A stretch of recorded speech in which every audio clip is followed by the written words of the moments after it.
So, did you see 60 Minutes yesterday?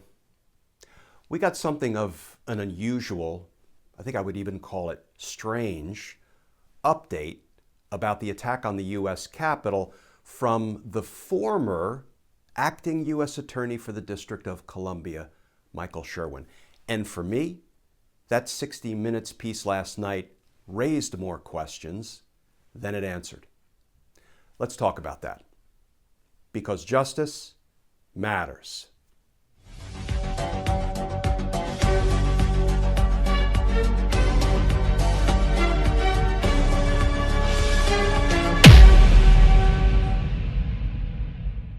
Hey all, Glenn Kirshner here. So did you all catch 60 Minutes last night? It kind of felt like the remnants of the Donald Trump show. Because former acting U.S. Attorney for the District of Columbia, Michael Sherwin, sat for an interview with 60 Minutes to have a chat about the ongoing investigation into the insurrection at the U.S. Capitol.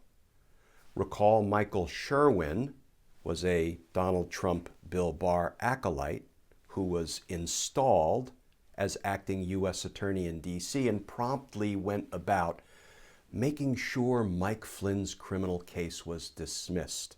Mike Flynn, who twice pled guilty to lying to the FBI, Michael Sherwin made sure that case got dismissed in a very real sense, doing a favor, though, for Donald Trump's criminal associate, Mike Flynn. So when Joe Biden came into office, he promptly got rid of Michael Sherwin and put a legitimate acting U.S. attorney in place named Channing Phillips, a former colleague of mine and a terrific guy and a very solid prosecutor. Channing Phillips is now presently the acting U.S. attorney for D.C. And there was some talk about Sherwin staying on during the transition. Well, Sherwin's gone.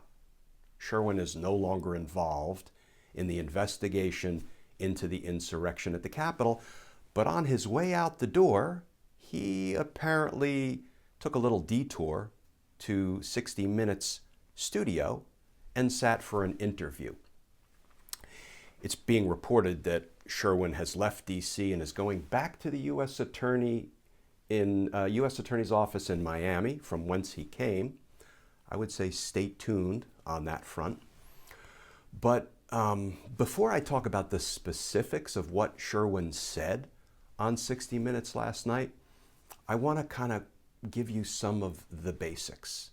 There's a basic principle by which all federal prosecutors operate, and that is we do not comment on pending investigations. That comes directly out of the U.S. Attorney's Manual, which is sort of the Bible for federal prosecutors. It's our operating manual, kind of sets out the care and feeding of federal prosecutors.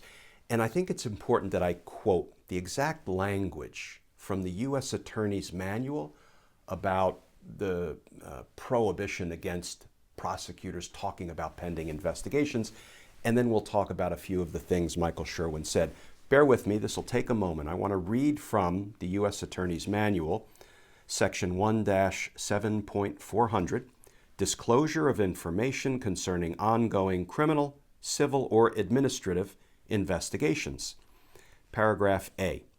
Any communication by DOJ personnel with a member of the media relating to a pending investigation or case must be approved in advance by the appropriate United States Attorney or Assistant Attorney General, except in emergency circumstances.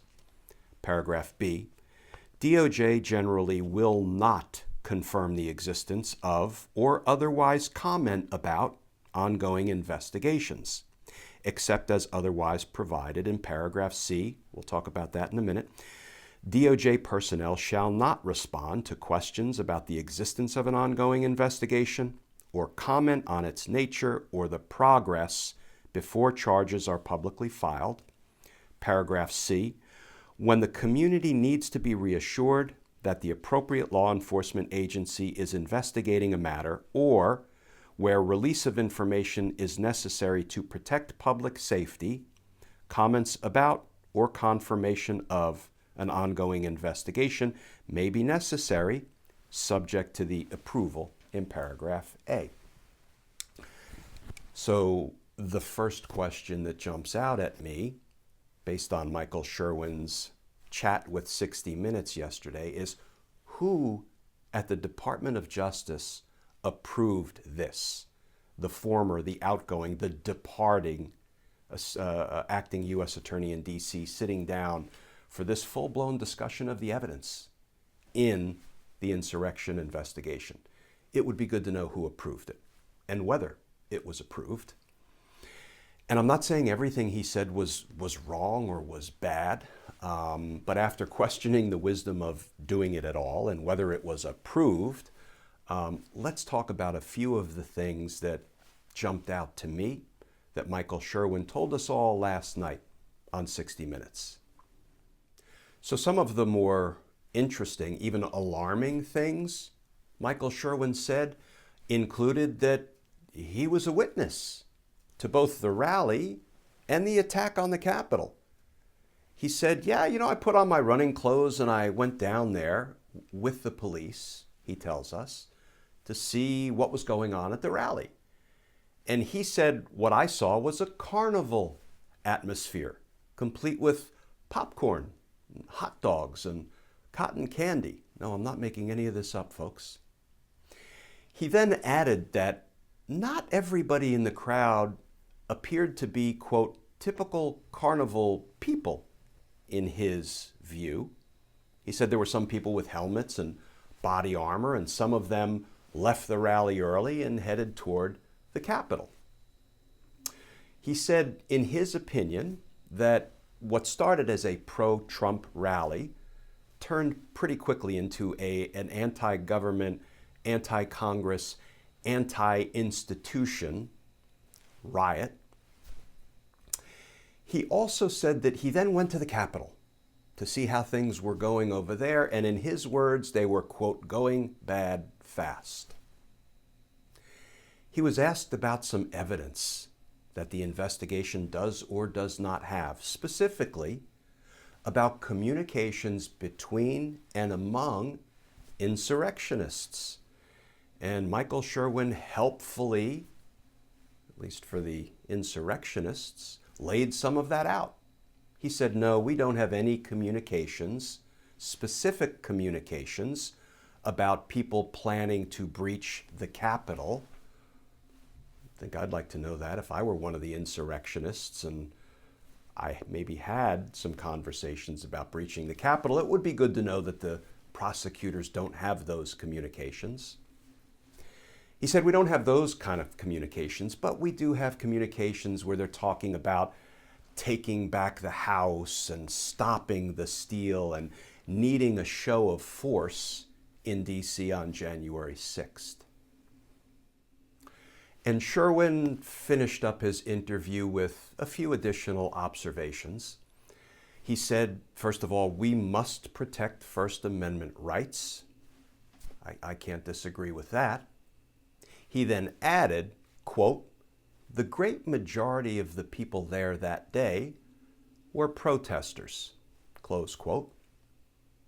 He said that they are in fact, or when he was there, they were in fact investigating Donald Trump. No surprise there. He added a little bit of color commentary by saying, well, we're arresting soccer moms from Ohio, his term. And when we're arresting those soccer moms, they're saying things like, well, wait, my president said I had to go take back the House. That's why I did what I did. My president told me to. Finally, Michael Sherwin said something that I think we've all seen with our own eyes, which is that the evidence supports all of the elements of sedition. In essence, the violent overthrow of the government. I tend to agree. But I'll leave you with this, folks.